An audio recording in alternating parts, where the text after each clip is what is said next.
When could this saga end?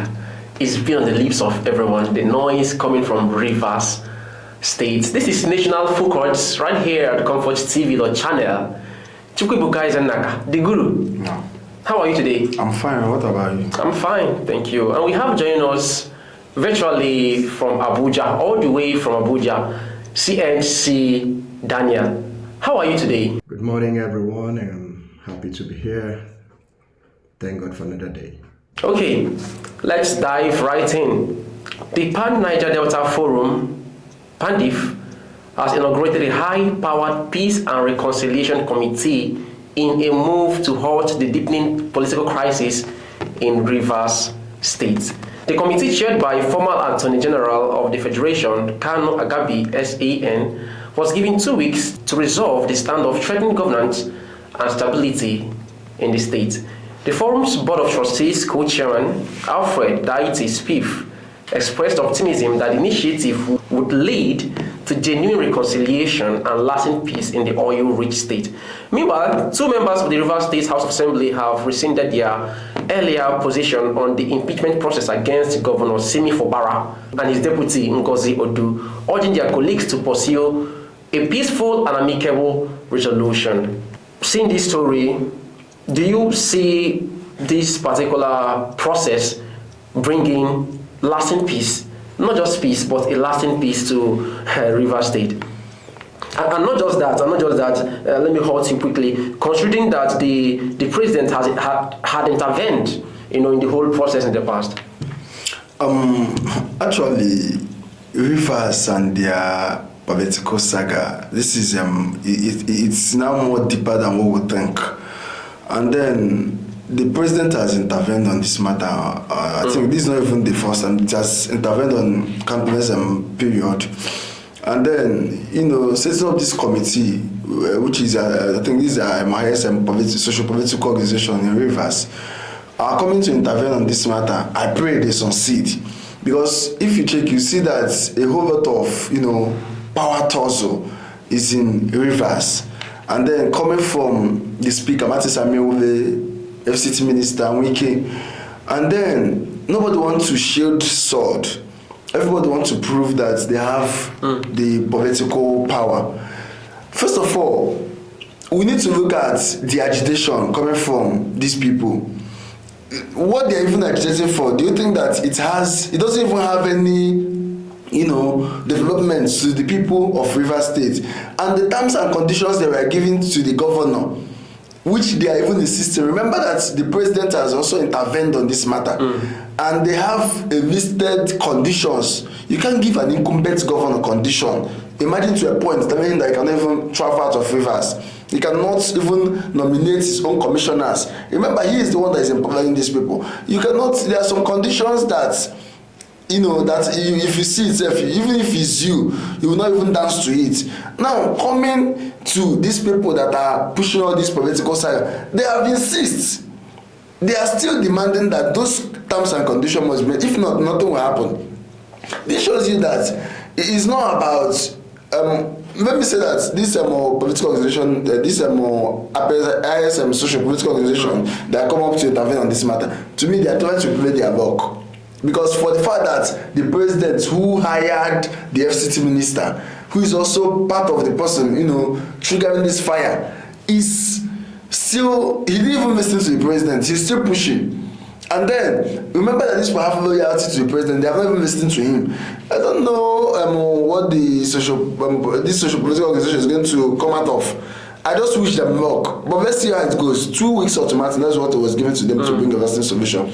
We have high-profile personnel in the peacemaking, So you see that I'm not saying that they are not going to bring a lasting peace. I even pray and wish that they bring a lasting solution to the problem in Rivers. I wish they can. So let's see what unfolds in 2 weeks' time. But to me, the president has actually intervened in this matter, and then what is happening is still happening. Let's see, maybe they will hear from their people, because this is the people of Rivers. So let's see what comes out. Checking the pros and cons, I was thinking, what if it really doesn't bring peace? as they intend? What if it doesn't, at the end bring peace as intended? Where does it leave us? Where exactly does it leave us? CNC, Daniel. Okay, looking at the issue of River State, is very, very important to have an understanding, a contextual understanding of what the issues really are.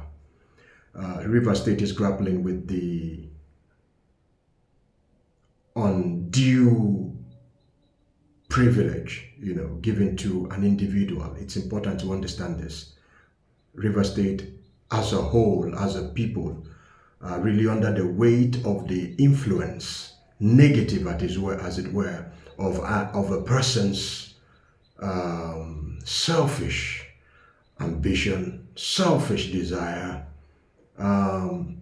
It's important to understand this, because without understanding this whole arrangement, PANDEF trying to intervene, the president trying to intervene, the APC trying to intervene, all of these wouldn't make sense until we really understand what the issues are.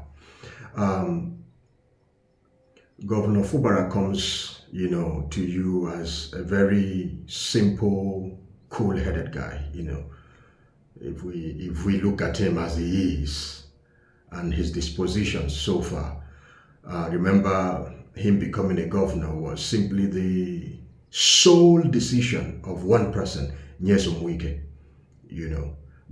There may be other people, other interests in the background, but we see Nyesom Wike basically at the forefront of his emergence, and he takes credit for that. Nyesom Wike takes credit for the emergence of Similai Fubara as governor. And then we barely are into his administration, and then there is this crisis of interests, disloyalty as alleged, and all of that. State of emergency came along. It didn't end there. And the reason why it didn't end there is because obviously someone's ego was somehow negatively affected. And so PANDEF coming on the scene to intervene is questionable because I do not see the personality of Nyesom Wike as one who will be open to the recommendations of PANDEF should it not be in his interest. Matter of fact, the only thing in the mind of Nyesom Wike today is to ensure that Fubara does not return as governor in 2027. And of course, we're just a few months away from the primaries, and should Fubara succeed in clinching the APC gubernatorial ticket, you know what that means to Wike politically and all of that. So Wike basically is bent on one thing, and that is to ensure that Fubara does not return. In fact, possibly does not see through his tenure. And that's the reason why we have this sudden move by the members of the House of Assembly to impeach him. We just heard yesterday that about 2 members have pulled out of that. That means there are heavy underground movements, currently ongoing politically to probably to support Fubara. So that's interesting. So where all of this leaves us is actually very, very bleak, because we are seeing the interest of one man overriding the interest of a whole state. River State, a great state, rich in resources, and every election season, it is one crisis after another. The time leaders ought to spend in building robust legacies, the time they ought to spend in investment in infrastructure, in all other development, areas for the benefit of the people are mostly spent in political bickerings, everyone trying to get at themselves, trying to show dominance. We play politics in a very negative way around here, because most of the times you discover that the people who are political leaders, as it were, basically want to exert their influence, regardless of what the consequences, would be. So, where it leaves the people of Rivers, particularly because we're talking about River State. In Abia State, for example, the influence of what happens in Rivers is not really overbearing on people in Abia State. So we have to be specific to the people of Rivers. What does it mean for them? What it means for them is that, for the next 1 year plus that this administration have, there is basically nothing will be done. It will be all about Wike, Fubara, Wike, APC, Wike, and all of that. That's what you're going to be seeing. And that is very dangerous. Very, very dangerous. We have to come to a point where the collective will, the collective desire of a people is placed above the interest of a few or individuals. Until we get to that point, it is very difficult, very, very difficult for us to really say that we are on the path of progress politically. So that's my take there. That's my take there. But it's very bleak for the people of Rivers. Okay, quite interesting. 2 weeks is the mandate to broker peace between the duo, between the broker peace for the crisis in River State. Now, Ebuka, do you think it's enough? 2 weeks, do you think it's enough to achieve this that seems like a mountainous task? The truth is this. 2 weeks is big, is small, depending on who is involved. Remember, this is a conflict that we're talking about. It just depends on the parties involved. Are they willing to share their sword? That is the first question. Are you getting me? If these people are willing to, share their sword, call themselves around the meeting. You have had campus meetings for peace in Rivers, and then it didn't work out. Are you getting me? So, if they are now willing to share their sword, then it can even work out within 72 hours. It depends on, are they willing to? Because the way I'm seeing it, everybody is still, pushing up. They're trying to show their political power. They're trying to show their capacity. Nobody wants to, pipe low here. Especially when we talk about Wike. Wike has had countless interviews. You see what he talk, and then the way he reacts, and then he's power drunk, and he's not willing to. He's seen Fubara as a boy that he can match head to head, because he felt that he's the one that anoints him. This is one of the things that we are suffering in Nigeria, Godfatherism.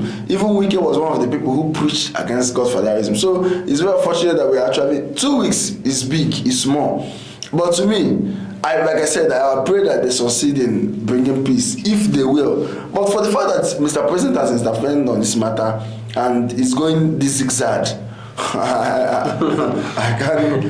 Let's just see what happens in 2 weeks' time. CNC Daniel, 2 weeks to still the storm, 2 weeks to find ease and salvation. Let me get your take. Do you think that it's enough to still the ever emanating storm in River State? For the 2 weeks, given to PANDEF to intervene, there was a 6-month window, 6-month window given by the president's declaration of a state of emergency in River State. So what happened? That's the question. What happened within the 6 months? That Ibokete was there as the military administrator, as it were. What happened? What happened? Weren't there moves for peace? I thought at the end of the 6 months, they sat and had an agreement. So the question we should ask is, why this new agitation by Wike, after 6 months of the president's a declaration of state of emergency. Why do we have Wike coming again, agitating, as it were, fighting the sitting governor? Remember, talking about the sitting governor. And for crying out loud, he is the sitting governor and deserves some level of respect. That respect, as far as Wike is concerned, shouldn't be accorded to Fubara because he sees himself as the godfather to the governor. That's the issue here, And so 2 weeks cannot, I don't see 2 weeks being enough to effectively deal with what 6 months of negotiation, 6 months of back and forth, and finally we saw Wike and Fubara at the villa having, some kind of interaction with the president. And we felt that, okay, well, they are good. They've found an understanding, So 2 weeks from PANDEF to intervene, it depends on what PANDEF comes up with. If PANDEF does not align with Wike, if PANDEF's recommendations does not directly or indirectly mean that Fubara does not return as governor and that Wike's ego is massaged, I can guarantee you that this will go nowhere. Nowhere. Nothing will happen.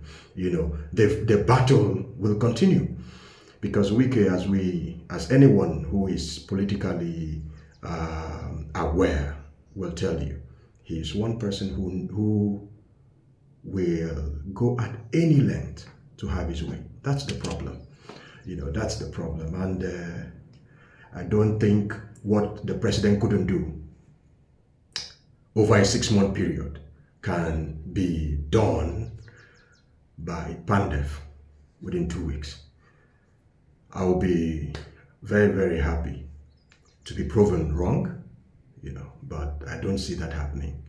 I don't see that happening at all. Interesting. And now to security.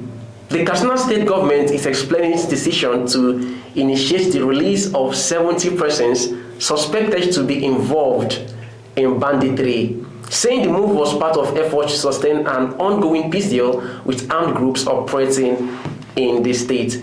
The Commissioner of Internal Security and Home Affairs, Nasaya Maozo, said the decision was taken to consolidate peace agreements reached between affected communities and repentant bandits across several local government areas of the state. Maozo spoke in an interview following public reactions to a leaked government letter requesting judicial intervention to facilitate the release of these suspects. Interesting. Chukwuebuka, how does the government justify? First of all, is there any justification to the release of suspected bandits? How do you think the government can justify the release of the suspects? To be honest with you, there is no moral justification in releasing bandits. These are bandits that we are talking about, and these are people that have been criminalized. These people are actually hurting people. These people are actually doing banditry. Like, this is a business. They are kidnapping people, holding people, and then extorting people. These people has a defined, crime that is against the law that they are committing. Are you getting me? And now, in Nigeria, it's very funny. We have the case of Mazi Nnamdi Kanu, who up to today we don't even understand what is his crime. He has been remanded in Sokoto prison, life imprisonment for that matter. And now these people are bandits. Now they are attacking them repentant bandits. These are also the people that are hunting people. These are the people that are witch hunting our people. These are the people that are killing people. There is a whole of evidence against these people. And now we are attacking them repentant bandits. How? We have had the case of repentant Boko Haram in Nigeria. You see how it unfolds. Today, Nigeria is suffering insecurity because of all this, they are politicizing all these things. This is politics they are playing here fully. Nigerians are suffering from insecurity because of the so-called repentant Boko Haram and bandits that they released previously, and they are still waxing in our society. And they're still giving us a whole lot of back and forth in our society. And then you still come to tell me that, they're even following judicial process. Say, Nigeria is corrupt. Even every institution is corrupt in Nigeria. The judiciary is even backing it. So what do you now tell the common people who didn't even commit any crime? You can agree with me that if you go to correction center, you see that there are a lot of people that never committed any crime that even need this forgiveness to be freed to walk back to the street. Then these are the so-called repentant bandits, according to them, that had their rifles, that has been killing people, that has been, doing a whole lot of atrocities. And they are being trying to regain freedom because of politics. Because to me, this is politics that is actually playing here. Go and change. You see that a lot of politicians are using this people, even by this election period. So they are trying to look for a means to reconvert them back, so they will still come and work for them against 2027. Quote it anywhere. So Nigeria, if they explain Nigeria to you and you understand it, then you can be able to kill a mad person. It's not funny. That's the reality. Quite interesting.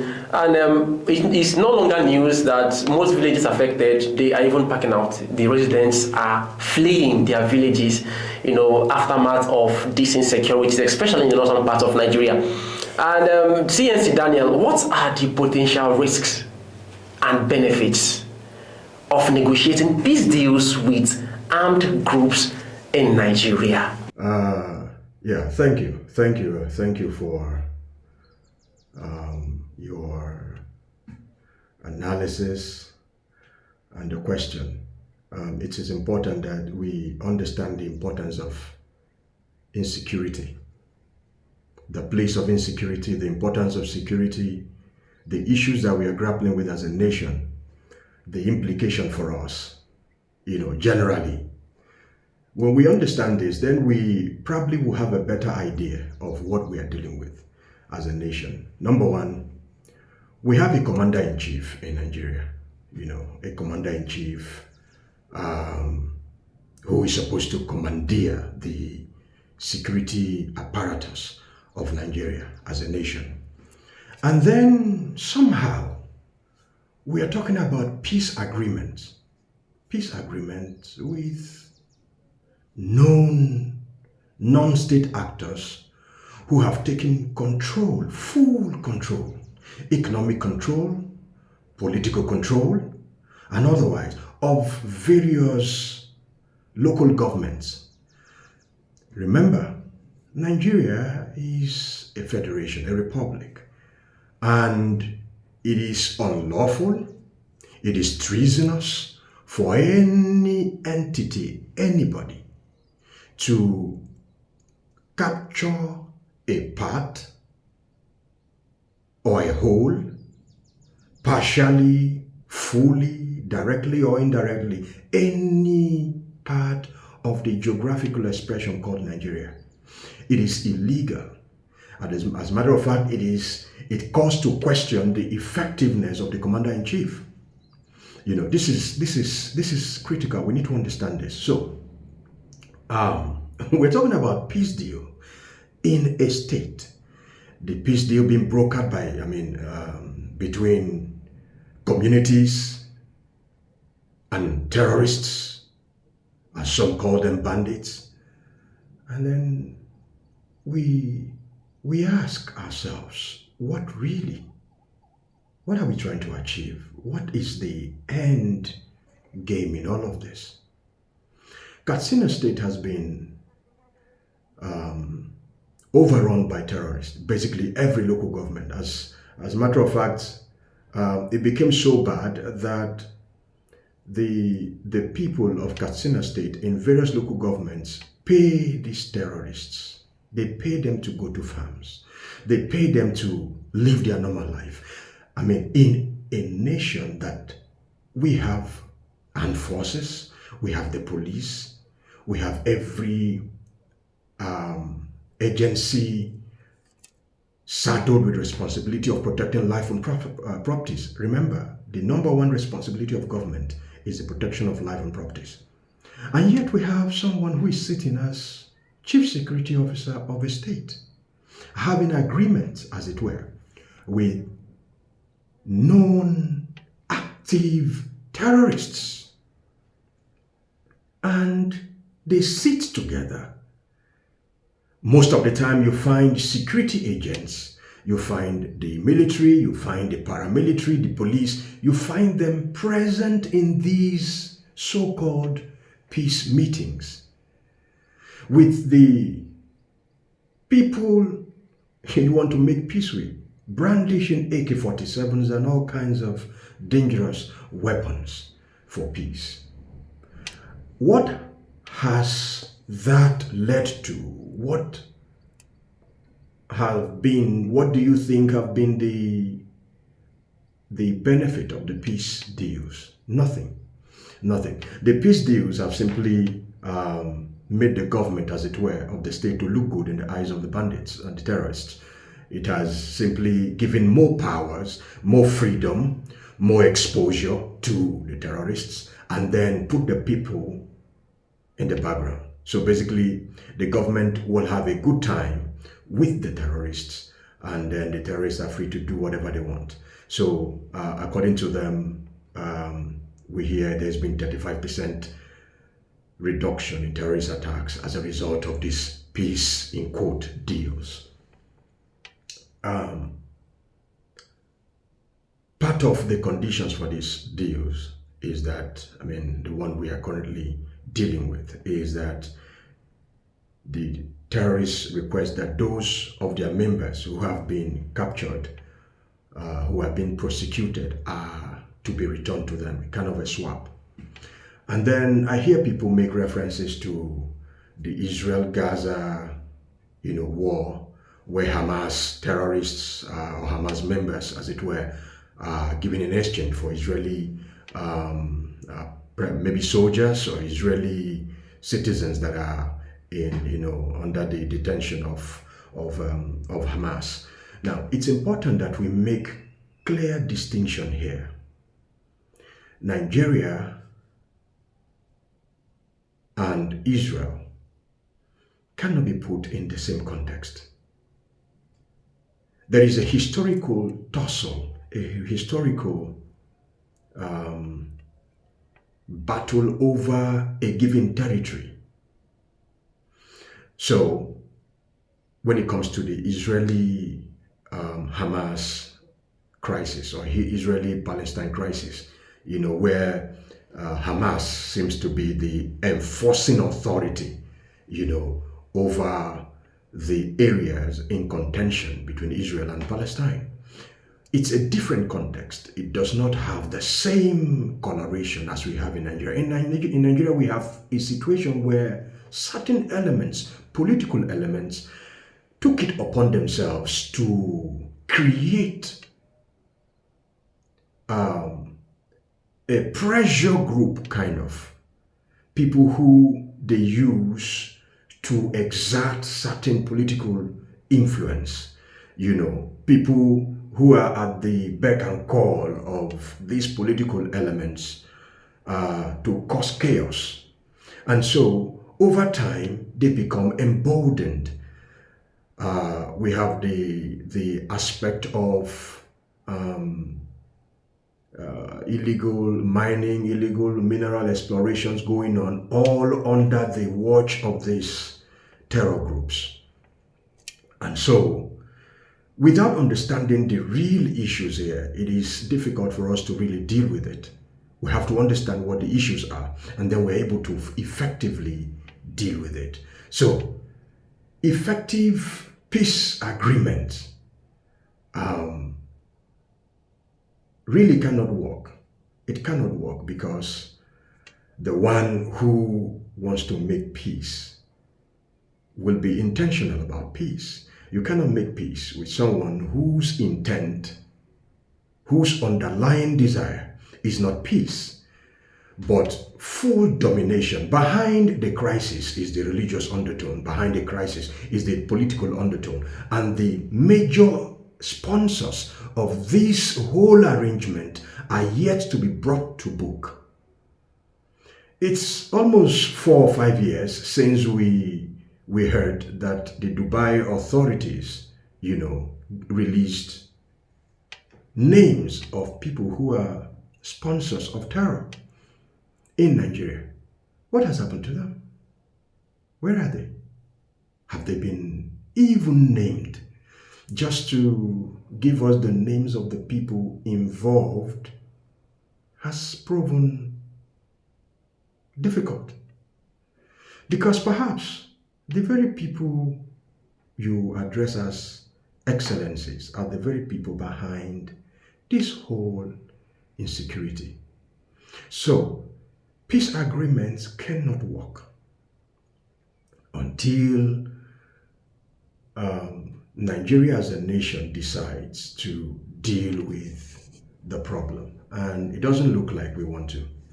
It looks like we'll keep playing to the gallery. It looks like what we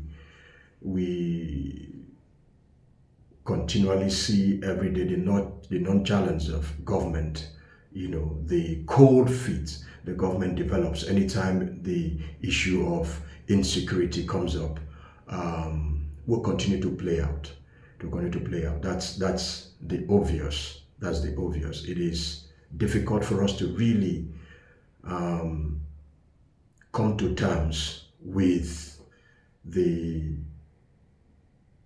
end game of these peace deals, without first of all bringing into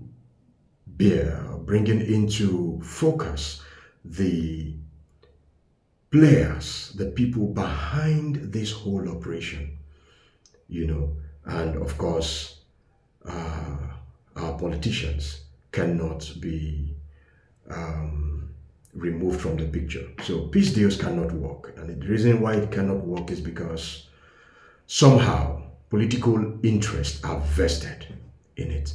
They are vested in it. You saw that up until Donald Trump showed interest in Nigeria's security crisis, it was as though nothing was happening. All of the rejigging of our security architecture began as a result of the intervention of Donald Trump, thousands of miles away. That tells you something. There's a reason why the government cannot fully address this issue. There's a reason why. And that is because behind the sponsors are politicians, And so until we come to terms with the reality, nothing changes. How effective have peace agreements with repentant bandits been? Has it ever been effective? And how effective has it been in addressing security across northern parts of Nigeria?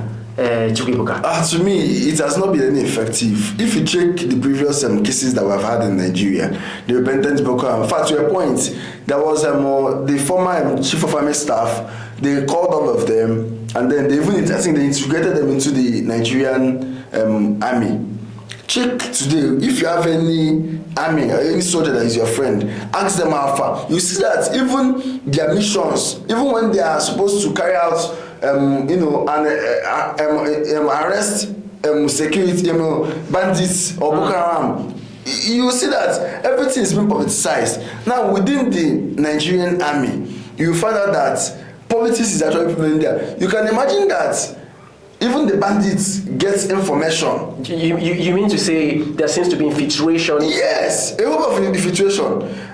Now most of these repentant bandits and Boko Haram, they are being used to witch hunt Nigerians. That's what I want you to understand. Because if you check, you see that most times these people, they will have the military will have their plan how they are going to surround a particular area. You also imagine how before they will even arrive to that area, their information has been leaked. Now you are trying to leave call this for repentant Boko Haram, and you are even fixing them or joining them back to the Nigerian army. How do you think that security there is any circumstance in our security? No, because if you check everything every information that is being needed, even the bandits will get it. Check what happened in Kebbi State. That should be Kebbi State, where the bandits were, the information came in that the bandits are within the area, and security were mounted within just close to 40 minutes before the arrival of the security. The soldiers that were mounted within those checkpoint area were giving us, and they left till today. Everybody has given us the information of who gave the order for those soldiers to leave those locations, and bandits attack and kidnap students in Kebbi State. I guess so. These are one of the things that we are suffering in the hands of these bandits. You can't tell me that. Imagine bringing a criminal, and then the criminal, you understand the reason why he ventured into the criminality business, and then he's telling you that he has repented, and then tomorrow you still see the person doing the same thing and the same thing. Why we have innocent people who are at the correctional center that need even this freedom, and then we are, Nigeria has been messed up totally, and our leaders are part of this problem because all these things they are doing is for their interest.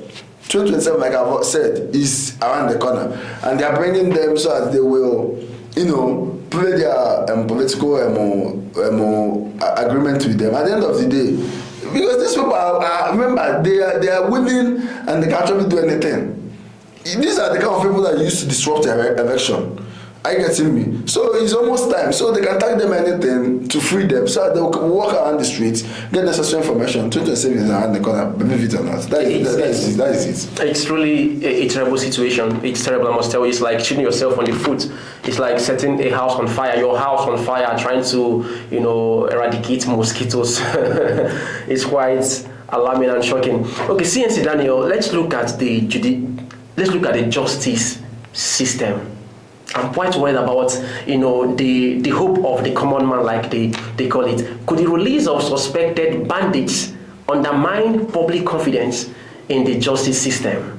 The release of these suspected, bandits, could it bring down the confidence that the people have on the justice system? What's your take on that? Thank you very much.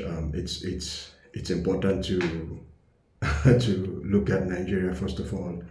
And ask ourselves, do we have confidence in the judiciary? That's number one, because there's not been a time in the history of our national life as Nigerians that the people have become completely, and I say this with every sense of responsibility. Nigerians do not believe in our justice systems anymore.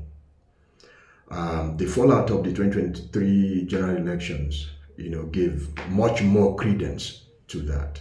So you remember the experience of the barrister Dele Farotimi, the book Nigeria's Criminal Justice System. When a justice system becomes criminal, it is difficult for the people to believe in it. And what that leaves us with is the resort to self-help. People basically looking out for themselves, people taking every other means except the courts as the avenue, to settle grievances.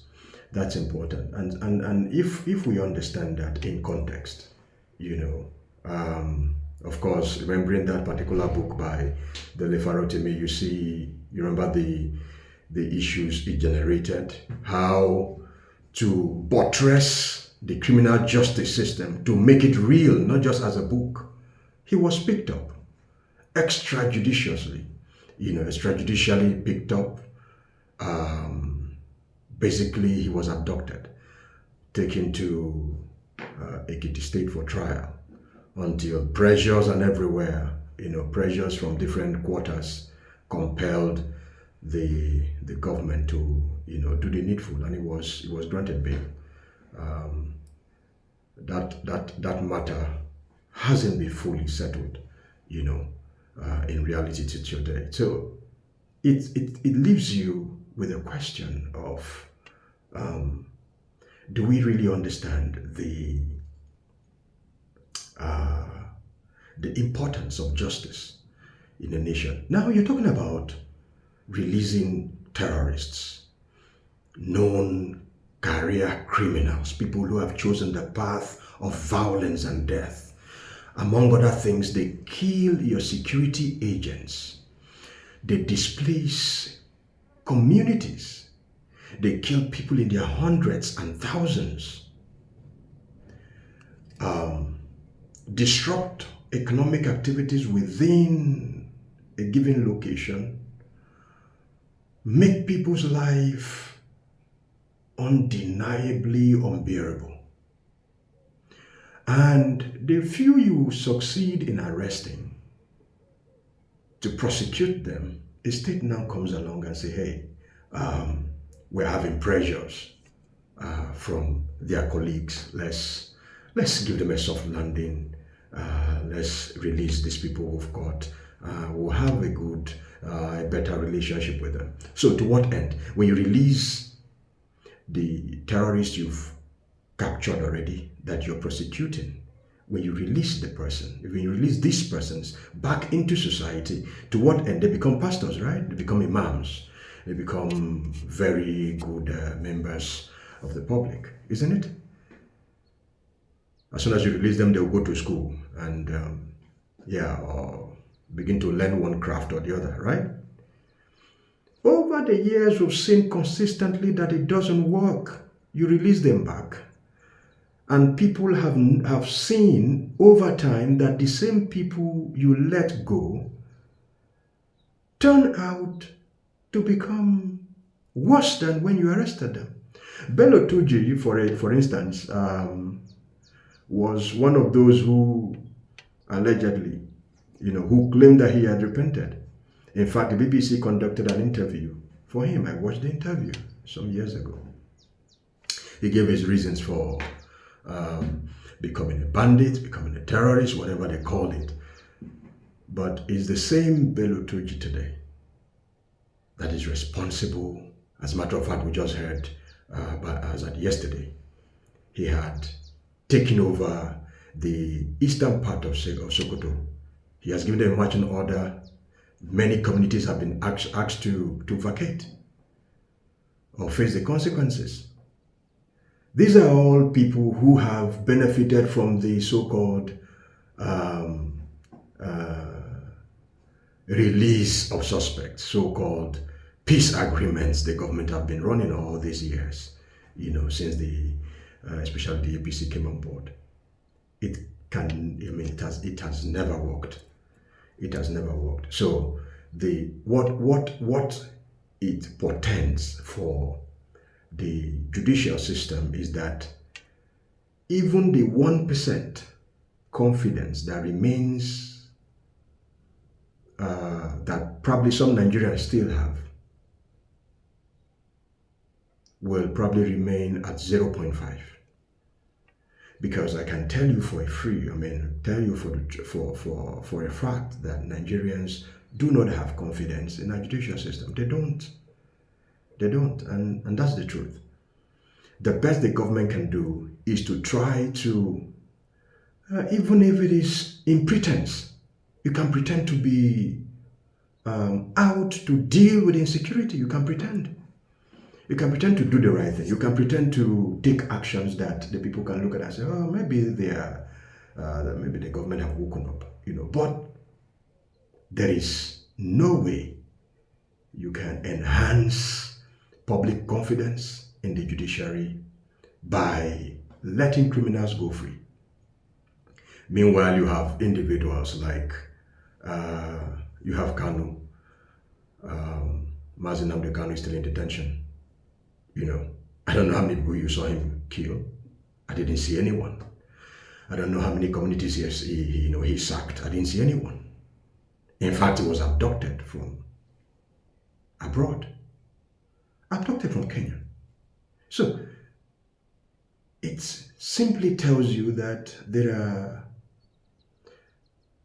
different legal systems for different people. So when it comes to terrorists, to bandits, those who are able, who have been emboldened to cause mayhem, to inflict damages on society, a different kind of justice system exists for them. And for those who are lawful, peace-loving, who take the path of justice, the path of the courts to express their grievances. Those who take lawful means to express their grievances, it's like it's a different ballgame for them. That's what it is. Okay, at this juncture, we would go on a short break. It's been National Focus right here at ComfortTV.channel. We'll be right back.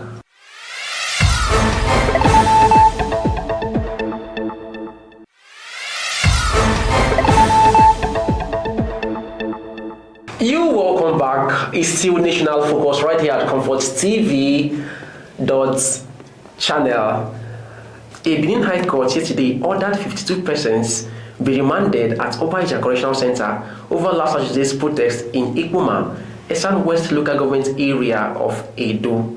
The suspects were arraigned through an ex parte motion filed by the Police Counsel Polycarp Odion. Presiding Judge Justice Williams Iziabemi says he lacked jurisdiction and advised defense lawyers to file bail applications at Obaija High Court. He remanded the suspects to Obaija Correctional Center and adjourned the case to February 26th for hearing. Quite interesting situation here. Chukwu, what's your reaction to the Benin High Court's decision to remand 52 protesters at the Obaija Correctional Center? Mr. Obinna, to be honest with you, if they explain Nigeria to you, you first of all think backward. If you think backward, then you now think front. Then, if you can be able to solve the problem that we're having in Nigeria, then you can even be able to cure a madman as easy as possible. Are you getting me? You can imagine Nigeria are releasing bandits. People are protesting against kidnapping, banditry, and you are arresting them. Oh my God. See, the country is already in a total mess. That's the honest truth. These are students that we are talking about, and abducting 52 students, it looks quite embarrassing. This is, I don't even know how because remember that even the international bodies are seeing what is happening in Nigeria. People are protesting against banditry. People are protesting against kidnapping. People are actually suffering from the efforts of Europe, the security operatives to intervene on this matter. They are actually, arresting them. And funny enough, the students that were involved in this, most students, I think 52 students were involved in this. They went to their lodge, broke their lodge, arrest them.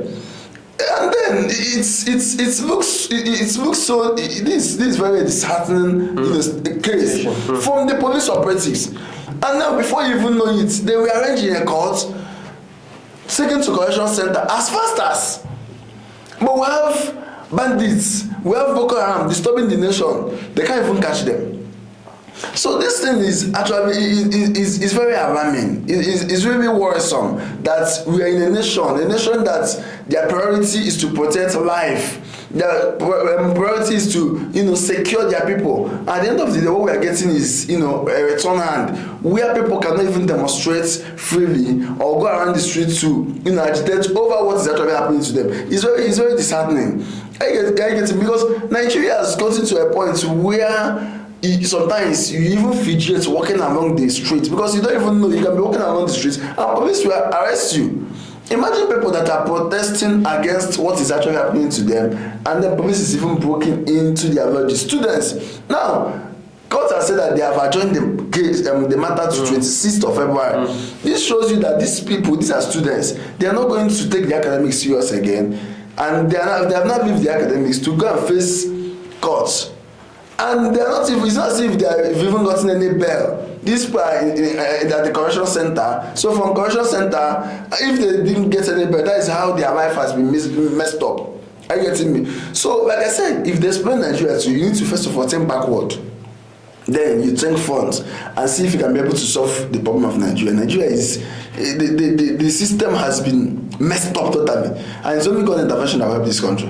Every Nigerian has the right to safety, to be protected, and when people ask for the barest minimum, when they come out to say, okay, these are our rights, we want to be safe because of the alarming insecurity in our nation, within us, around us, they're asking for their rights, and you remand them, take them to prisons and remand them there. It's pretty saddening.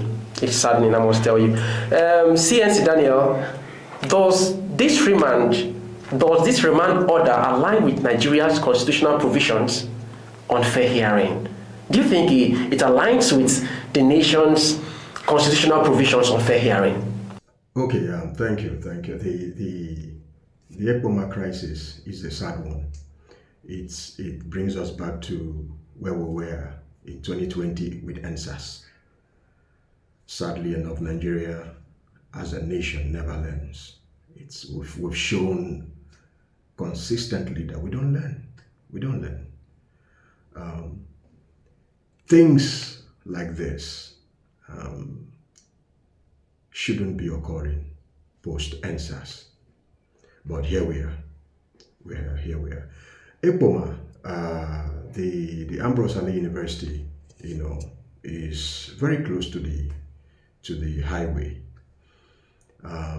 Whatever happens in the school spills over to the highway. I know whenever there's a crisis, usually Nigerians, in fact not just Nigerians, all over the world, the next thing is to resort to blocking the highway.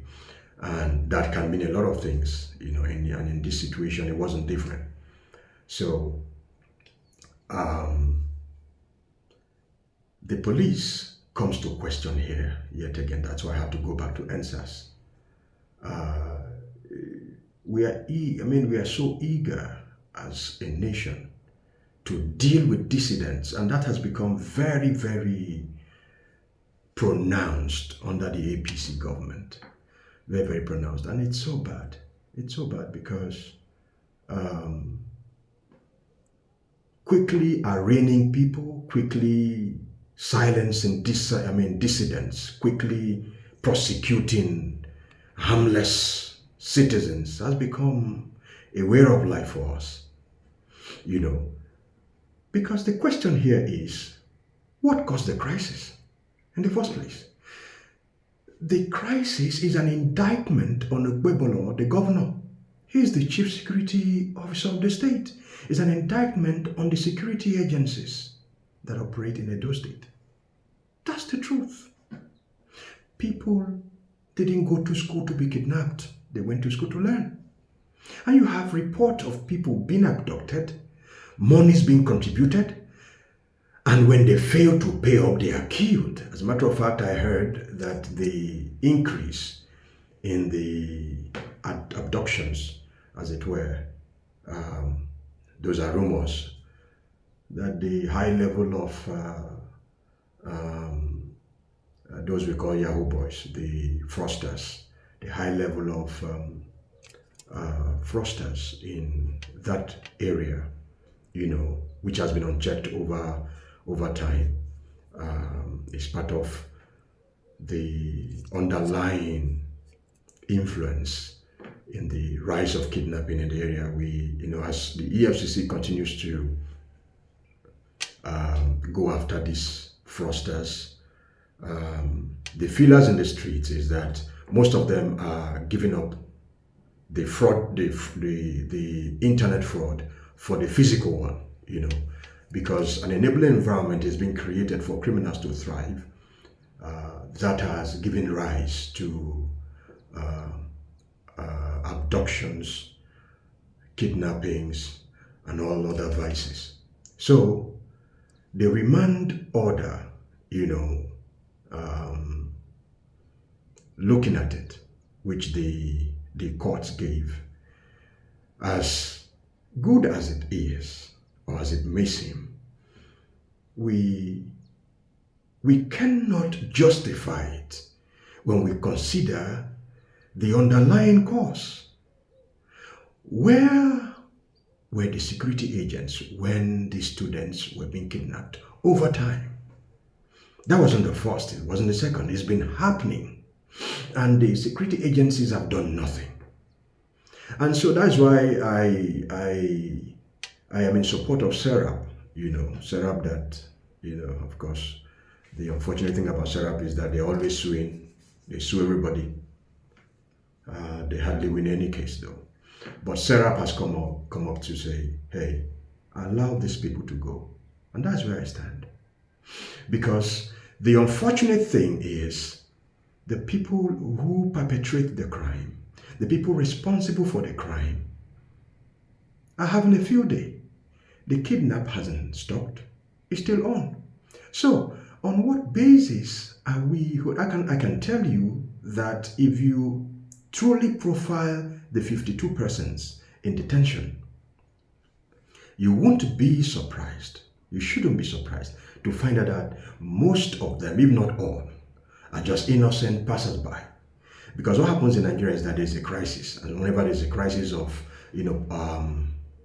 great proportion, the hierarchies in the police come under intense heat from powers that be, as it were. Hey, we heard something's happening here. Where are your men? What have you done? So the commissioner of police comes under heavy fire, and then the DPO, whoever is, probably the DPO in charge of the area, is called his own. He's put under pressure, so they dispatch people, and as soon as they come on the scene, in most cases, you find them picking up people because there must be people to show. And most of the time, the people you're picking up are not the criminals. So, the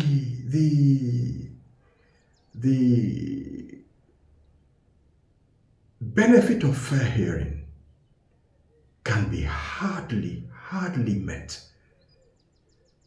The ground for fair hearing cannot be there if ab initio the security agencies, the government, failed in their own responsibility. The government should be dealing with themselves for allowing this to fester, for allowing insecurity to continue. Students subjected to this level of inhuman treatment. And then for them to rise up and say, no, this can't continue. The only thing you can do is to suppress their voices, go after them, deal with them ruthlessly, quickly arrange, quickly charge them to court, remand them. Come on. If we deal with criminals the same way, do you think we'll have kidnappers operating freely in any part of this country? The answer is no. So there is nothing like fair hearing when the victim in question is only reacting because those empowered by law to protect lives and properties have failed in their responsibility. It can't be fair. There's nothing fair here. It cannot. Interesting. Chukwuebuka, do you think that peaceful protests are adequately protected under the Nigerian law? To be honest with you, I've actually witnessed a whole lot of cases of protest in Nigeria. And you can assure me that according to the Nigerian Constitution, 1999 as amended, it gives the people of Nigeria rights for a free protest. But in Nigeria, you see, the police is not actually helping the whole of matter. You even write to the police. I've seen a countless situation where people want to exercise their rights. These are the people's rights for a free protest. And then you even write to police in a civilized and in a Western countries. Police protect the people for them to air their opinion against the injustice that they face. But Nigeria reverses the case. Going to a whole lot of cases, you see, for instance, check the case of what happened on 2020, that is the NSAS protest. If you go to and check what happened at the NSAS protest, police were informed, and police supposed to do their duty judicious media, but reverse was the case. Instead of the police to protect the lives of a citizen, they went ahead to shoot periodically over them. And this tells you a whole lot of things, that Nigerians doesn't have that right to express their feelings against their government. And we have had a whole lot of different cases where people actually want to express themselves, but they don't get that. What happened in 2024 when people were protesting against hunger in the country, more especially happened in the northern Nigeria? You see where police were harassing people, even in the streets of Abuja. We have had the case of people coming out to protest freely, against the release of Mazen Nnamdi Kanu. You saw even the actor, the judge, the counsel to Mazen Nnamdi Kanu was also arrested. Are you getting me? This shows you a lot of things that people doesn't in Nigeria. You know, we have some constitutional rights that was penned down, but it's not effective. Most of Nigerian laws are not working. That is the best and honest truth. So in Nigeria, there is no freedom of protest anywhere.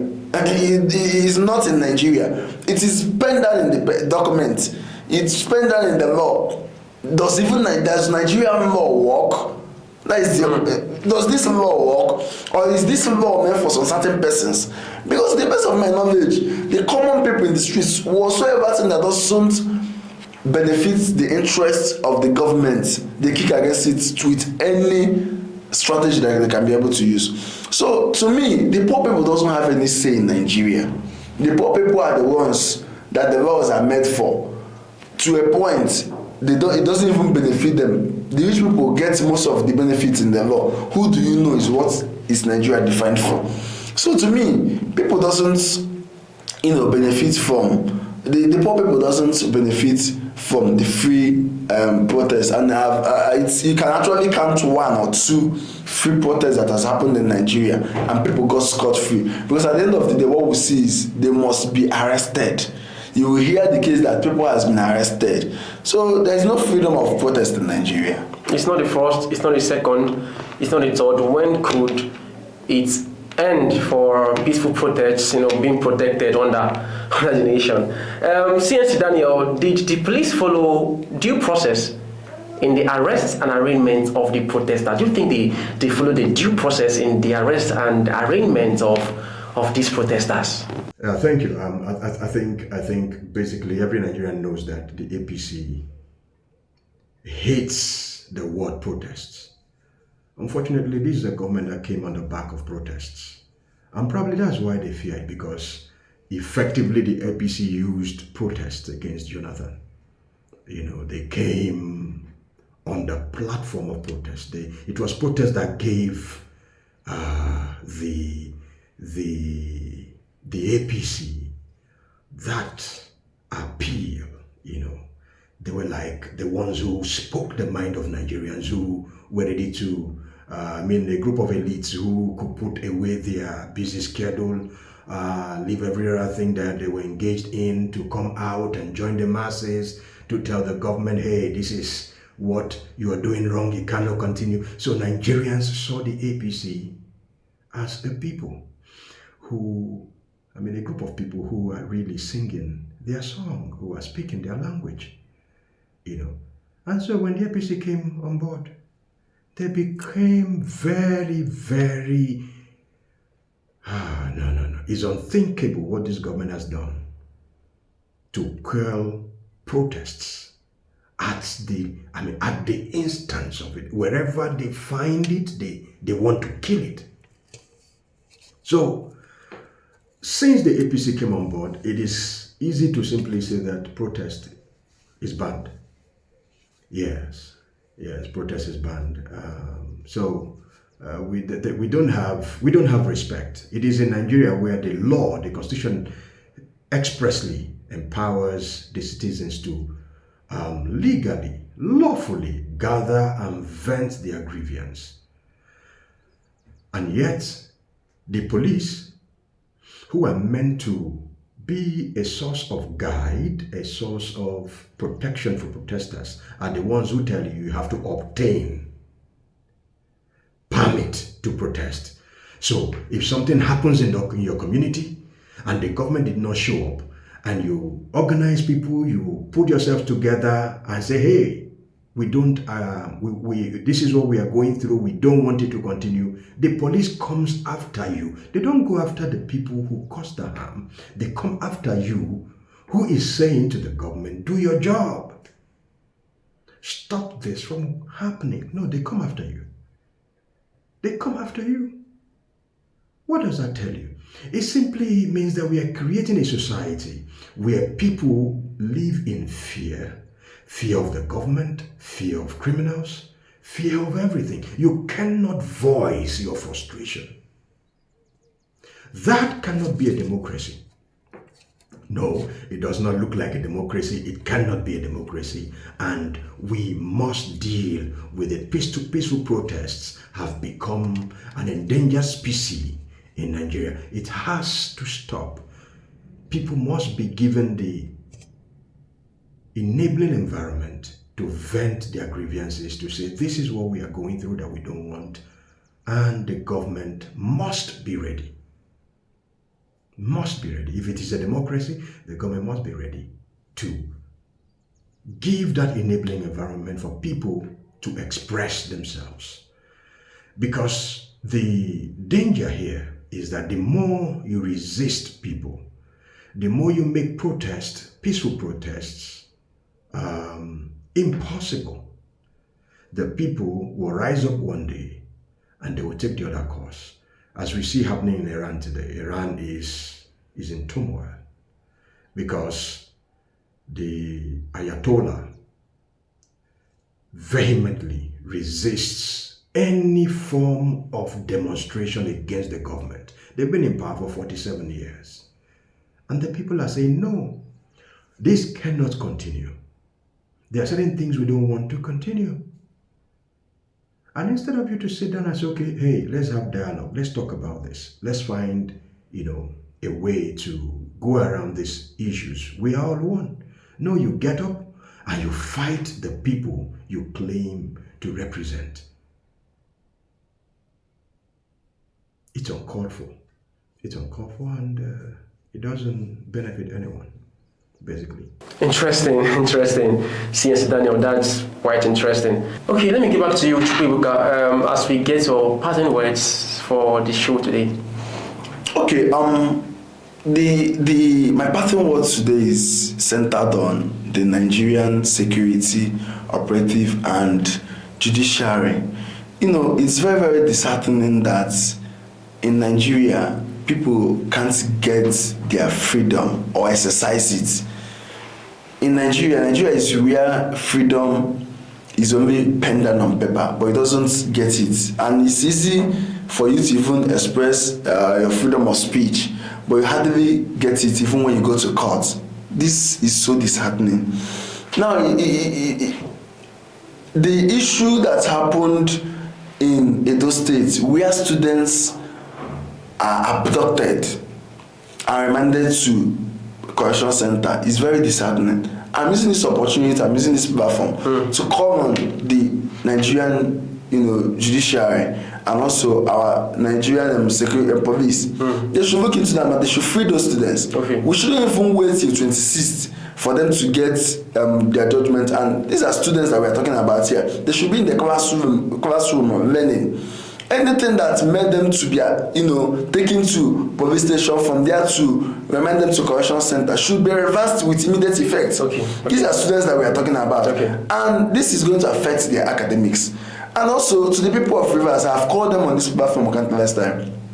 They should shear their sword and look for a lasting solution. I pray that these committees that is being set will bring a lasting solution to the people of Rivers, their political saga. I pray that it comes to an end, because every day Rivers, it doesn't sound well to hear again. Shield your sword,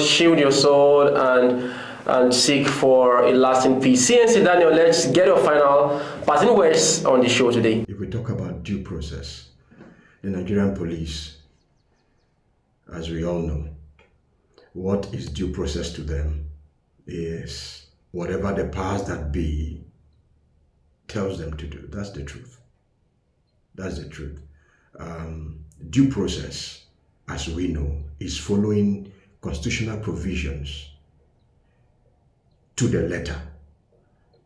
So, if you arraign people, if you arrest people, how did you arrest them? Do you have proof that these people that you arrested specifically, each of them, you can actually tie specific crimes to them? Especially where you invade a space, in crisis and pick people, and you bundle them in a vehicle, take them to a correctional facility, keep them there, or keep them in the vehicle for as long. I was told they were in the vehicle for like 2 hours. The Black Maria they use in carrying people, What is due process in that? How were the people arrested? In what way? How did they profile them to really substantiate the fact that they had committed crime? That's the question, first of all. So the arrest and arraignment of these protesters is questionable because online reports from people on ground, the testimonies we've heard allegedly puts everything about the whole process in question. The police have become an organization or an agency of government that most Nigerians don't want to have anything to do with. And it's so bad. It's so bad because effective policing engenders peace. Effective policing leaves injured parties with some level of comfort that, I know I had losses, but something has been done about it. So, picking up people, arresting people, quickly arraigning them, and a count charge of armed robbery. Come on, armed robbery. Where were the weapons you find with them? What items did they steal? Where is the evidence? Where is the evidence? These are the issues. These are the issues. And I still maintain that at the core of the whole thing, at the core of this whole issue is the kidnapping, the abduction of students. I expect the Nigerian police to have visited the place, did their proper assessment, and deploy every arsenal, everything at their disposal to go after the kidnappers and the terrorists, wherever they are, those who are causing this, who are creating this whole crisis. They are in the bush, they are in different places. The police should have gone after them, assured the students that, look, we're going to bring these people to book. Come in there to arrest people. What are you trying to do? What is really your point? I mean, what's really what's the end game? What do you have in mind to achieve? What we're supposed to do is assure the people, assure the students who are protesting. And of course, normally when protests break out, there's always a room for criminals to invade or to infiltrate rather the protest and take that opportunity to loot shops, rob people, that can happen. But you and I also know that in most cases, 99% of the time, it is very, very, very, very possible that those responsible for these things never get caught. The people you pick up are usually the innocents. So there was a crisis. The crisis is well known, is clear. Somebody should be held responsible. And that person is the government, first of all, who have watched on as students were being kidnapped, as criminality skyrocketed. The police are also responsible, because if they did their job, if they did proper criminal profiling of people, if they really did their security job, if effective policing was actually deployed, most of these things won't happen. And that's the problem. And that's the problem. I just hope that we're able to, move beyond this archaic approach to policing, where something happens, the policemen drive in with their vans and, begin to pick people, pick them up, take them to the station, Yoruba will say, "Olopamako," everybody, so you just pick people at random, and then you must show, because certainly you must give report. These are the people. So even though you don't know the people who are responsible, you just have to show that you did your job, so you show these are the people, then you call the pressmen, details are taken of the, most of the time they are innocent people. And that's what has happened here. Just to show that the police is working. Meanwhile, those responsible for the crisis are still waiting for their ransom to be paid. They are still collecting their ransom. They are still abducting people. Even as we speak, it hasn't stopped.